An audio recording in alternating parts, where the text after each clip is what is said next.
क्या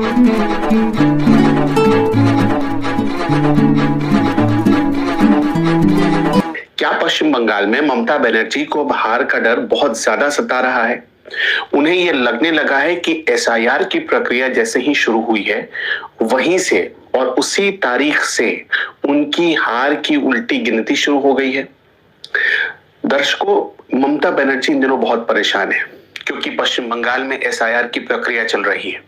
सिर्फ पश्चिम बंगाल ही नहीं, बल्कि पूरे देश में और देश के उन राज्यों में, बिहार को छोड़कर उन राज्यों में जहां पर आज तक या अभी तक स्पेशल इंटेंसिव रिवीजन नहीं हुआ था, वहां पर यह प्रक्रिया शुरू कर दी गई है। लेकिन पश्चिम बंगाल में 2 महीने बाद ही चुनाव होने हैं और जैसे ही एसआईआर की प्रक्रिया पश्चिम बंगाल में शुरू की गई, उसके बाद जो तस्वीरें आई उसने पूरे देश को एक तरीके से हिला कर रख दिया। पता ये चला कि पश्चिम बंगाल में बांग्लादेश से आकर कुछ ऐसे मुसलमान रह रहे थे और कई सालों से रह रहे थे, करीब 20-20, 30-30 सालों से रह रहे थे और वो वहां के वोटर भी बन चुके थे। उन्होंने करीब 3-4 चुनाव में वोट भी डाला, सरकार बनवाने में भी बड़ी भूमिका निभाई। और कुछ तो ऐसे थे जो बांग्लादेश से भागकर, मतलब बांग्लादेश से घुसपैठ करके भारत आए और भारत आने के बाद उनको ऐसा लगने लगा था कि अगर भारत में रहना है तो हिंदू नाम अपनाना होगा। तो कई लोगों ने तो नाम भी बदल लिए और इसी का अंजाम ये था कि वो पश्चिम बंगाल के नागरिक या निवासी बन चुके थे। और इससे हो ये रहा था कि वो सरकार जो कि बीजेपी के खिलाफ काम करती है, ये वो पार्टियां जो बीजेपी के खिलाफ हो, नरेंद्र मोदी का विरोध करती हो, योगी आदित्यनाथ का विरोध करती हो, हिंदुत्व का विरोध करती हो, उनके खिलाफ ये लोग वोट, उनके लिए ये लोग वोट करते थे ताकि बीजेपी को हराया जा सके। ये एक पैटर्न चल रहा था। लेकिन दर्शकों, अब जो जानकारी आई है उसे अगर आप जानेंगे या सुनेंगे तो आपके पैरों तले जमीन खिसक जाएगी। सोच कर देखिए, पूरे पश्चिम बंगाल में 88 लाख, जी हां, 88 लाख ऐसे वोटर हैं जो भारत के नागरिक नहीं है। वो या तो बांग्लादेश से घुसपैठ करके भारत में आए, या फिर म्यांमार से घुसपैठ करके भारत में आए, या किसी तरीके से वो भारत में घुसे, उसके बाद कुछ पैसे देकर, दलालों को कुछ पैसे खिलाकर उन्होंने भारतीय दस्तावेज बना लिए। कुछ तो भारत में रहने के लिए अपनी जमीन तक खरीद चुके थे। लेकिन जैसे ही एसआईआर की प्रक्रिया शुरू की गई, सब सरपट भागने लगे बांग्लादेश की तरफ। और यही स्थिति रही कि पिछले 10 दिनों में बांग्लादेश के बॉर्डर पर अफरा तफरी का माहौल रहा। एक एक दिन में 5-5 हजार लोग भागे हैं उस बॉर्डर से। सोच कर देखिए, आप अंदाजा लगाइए कितनी बड़ी संख्या रही होगी इनकी, जो पश्चिम बंगाल में आ गए और पश्चिम बंगाल में रह रहे थे ये लोग। अभी बीजेपी ने बहुत गंभीर आरोप लगाया है और चुनाव आयोग को पूरी शिकायत की है। देखिए, जो आरोप लगाया जा रहा है वो महज आप आरोपों के नजर से देखेंगे तो आपको बहुत छोटी चीज लगेगी। लेकिन बीजेपी जो कह रही है, चुनाव आयोग तक जो उसने शिकायत पहुंचाई है कि 88 लाख एक बड़ा नंबर होता है, बड़ी संख्या होती है। 88 लाख वोटरों को बचाने के लिए बीजेपी का दावा है कि 88 लाख वो वोटर जो मर चुके हैं, उनकी जिंदगी खत्म हो चुकी है, उनको वोटर लिस्ट में नहीं होना चाहिए, लेकिन उनके नाम वोटर लिस्ट में हैं और उनके नाम की जगह ये जो जितने बांग्लादेश से आए हुए घुसपैठिए थे या म्यांमार से आए हुए घुसपैठिए थे वोट डाल रहे हैं। ये बीजेपी ने बहुत गंभीर आरोप लगाया है। और जो दूसरा बीजेपी आरोप लगा रही है वो इससे भी ज्यादा गंभीर है। वो तो हमारे लोकतांत्रिक मूल्यों के लिए भी बहुत खतरनाक है। क्यों? क्योंकि बीजेपी का कहना है कि जब से चुनाव आयोग ने, ध्यान रखिएगा, एसआईआर की प्रक्रिया चुनाव आयोग कर रहा है, बीजेपी की सरकार या मोदी सरकार नहीं कर रही है। लेकिन पूरे पश्चिम बंगाल में ऐसा माहौल बना दिया गया है कि वहां पर एसआईआर की प्रक्रिया के शुरू होने के बाद बीजेपी का भारी विरोध शुरू कर दिया गया। और अब जो बीजेपी के राष्ट्रीय प्रवक्ता हैं, जो आईटी सेल के प्रमुख हैं, अमित मालवीय, उन्होंने बड़ा गंभीर आरोप लगाया है। उन्होंने आरोप लगाया है कि एसआईआर की प्रक्रिया में जो बीएलओ शामिल हो रहे हैं उनको 18,000 रुपए हर महीने दिए जाने हैं। लेकिन ममता बनर्जी उन बीएलओज पर दबाव बना रही है, उनको वो पैसे नहीं, इससे बीएलओ बहुत हताश हो रहे हैं, परेशान हो रहे हैं और वो धमका रही है सारे बीएलओ को कि अगर चुनाव आयोग के लिए काम किया तो तुम्हारी सैलरी, तुम्हारा पैसा रोक लिया जाएगा।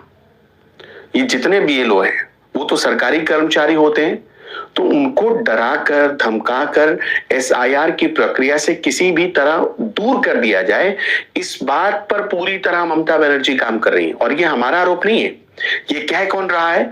ये कह रहे हैं बीजेपी के आईटी सेल के प्रमुख अमित मालवीय, वो बीजेपी के राष्ट्रीय प्रवक्ता भी हैं। तो ये बड़ा गंभीर आरोप हो जाता है। और ये मत भूलिए कि जो उन्होंने पहली बात कही है कि 88 लाख वोटर जो मर चुके हैं उनके नाम अब भी वोटर लिस्ट में मौजूद है और उनकी जगह कोई दूसरा व्यक्ति वोट डाल रहा है, यह भी एक गंभीर आरोप है।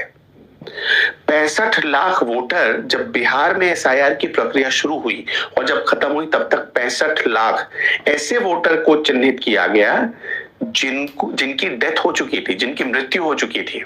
सोचिए, वो 65 लाख वोटर, और उनकी वजह से मतदान औसत भी ऊपर नहीं जाता था, उनकी वजह से उनकी जगह कोई दूसरा व्यक्ति वोट डाल देता था। तो पहली बार चुनाव आयोग ने मतलब 1950 के बाद से ऐसी कोशिश की और नतीजा ये रहा कि आप देखिए कि कितनी बड़ी संख्या में अब लोगों के नाम काटेगा। 65 लाख बिहार से नाम कट गए क्योंकि वो उनकी डेथ हो चुकी है। इसी तरह आरोप यह है बीजेपी का कि 88 लाख ऐसे ही वोटर हैं पश्चिम बंगाल में, उनके नाम काटे जाने चाहिए। और एक पल के लिए मान लेते हैं कि बीजेपी का ये आरोप सच है, तो सोचिए कितनी गंभीर बात है। दोस्तों, हमारे पास कुछ आंकड़ा है, हम वो आपको बताएंगे, लेकिन उससे पहले आपको समझा देते हैं कि एसआईआर की प्रक्रिया को जो कुछ लोग राजनीतिक चश्मे से देख रहे हैं वो कैसे हमारे चुनाव आयोग पर सवाल खड़ा कर रहे हैं। एसआईआर की प्रक्रिया क्यों लाई गई? किसी का नाम काटने के लिए नहीं लाई गई। हमारे पास जो आंकड़े हैं उसके मुताबिक एसआईआर की प्रक्रिया इसलिए लाई गई ताकि ये पहचान की जा सके कि कौन सा वोटर जिंदा है और कितने वोटर की डेथ हो चुकी है, क्योंकि इसकी प्रक्रिया सिर्फ एसआईआर के जरिए ही पहचानी जा सकती है। दूसरी चीज कि कोई वोटर अगर कहीं एक जगह से दूसरी जगह शिफ्ट कर गया, मान लीजिए कि आप बेंगलुरु में काम कर रहे हो आज से 10 साल पहले और आज आप वापस लौटकर लखनऊ आ गए या आप बिहार चले गए जहां आपका घर है, तो आप कहां के वोटर गिने जाएंगे? डाल रहे हैं। तो इसकी पहचान करने के लिए एसआईआर की शुरुआत की गई। इसके अलावा डुप्लीकेट वोटर, जो मैंने आपको बताया, डुप्लीकेट वोटर्स कई बार मैंने आपको बताया कि एक व्यक्ति 2 जगहों पर काम कर रहा है, तो जाहिर सी बात है इससे पहले उसके नाम 2 जगहों पर चढ़ गए, तो वो डुप्लीकेट वोटर कहलाएगा। ऐसे लोगों को चुनना और उनका नाम बाहर करना ये भी था। साथ ही साथ जो यूथ वोटर्स हैं उनकी पहचान करना, उनको ये देखना कि वो वोट डाल रहे हैं या नहीं, उनका नाम है या वोटर लिस्ट पे या नहीं है, ये सब पहचान करना, इसलिए एसआईआर की शुरुआत की गई। अब देखिए, जो मेरे पास आंकड़े हैं, जैसे ही एसआईआर की शुरुआत हुई, अगर सब कुछ ईमानदारी से चल रहा था पश्चिम बंगाल में, तो एसआईआर की शुरुआत होते ही न्यू टाउन कोलकाता का एरिया है, न्यू टाउन के इलाके में कई सोसाइटीज खाली हो गई, कई मोहल्ले खाली हो गए। बसीरहाट नॉर्थ 24 परगना जिले में आता है, वहां की कुछ सोसाइटीज, कुछ मोहल्ले खाली हो गए। मुर्शिदाबाद और मालदा डिस्ट्रिक्ट, वहां पर बहुत सारे ऐसे लोग हैं जो घर बार छोड़कर चले गए। क्यों गए ये लोग? अगर इनके पास दस्तावेज था तो क्यों गए, ये बड़ा सवाल है। अब इनके पास देखिए, जो भारत सरकार का कानून है उसके मुताबिक अगर ये पकड़े जाते, इनको ये पता था कि इनको डिटेंशन सेंटर में डाल दिया जाता, और डिटेंशन सेंटर में डालने का मतलब ये अगर आरोपी इनके खिलाफ आरोप साबित हो जाते तो 7 साल तो कम से कम इनको डिटेंशन सेंटर में रहना पड़ता। इसका इनमें खौफ इतना गहरा हो गया कि सरपट ये लोग भाग गए। लेकिन फिर भी पश्चिम बंगाल में वहां की सरकार क्या नैरेटिव चला रही है? नैरेटिव यही चला रही है कि कुछ खास धर्म के लोगों के नाम को काटने के लिए एसआईआर चलाया जा रहा है। अब दर्शकों, हम सारी चीजें आपके ऊपर छोड़कर जाते हैं।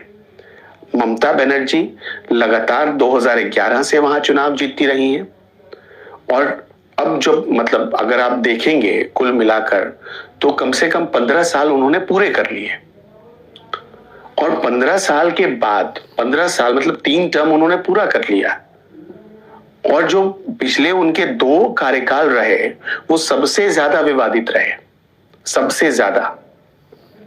तो इस हिसाब से जब आप देखेंगे तो आपको ये इस बात का आभास होगा कि बहुत पारदर्शिता की आवश्यकता है पश्चिम बंगाल में चुनावों के दौरान और उसमें अगर कोई प्रक्रिया मदद कर सकती है तो एसआईआर ही है।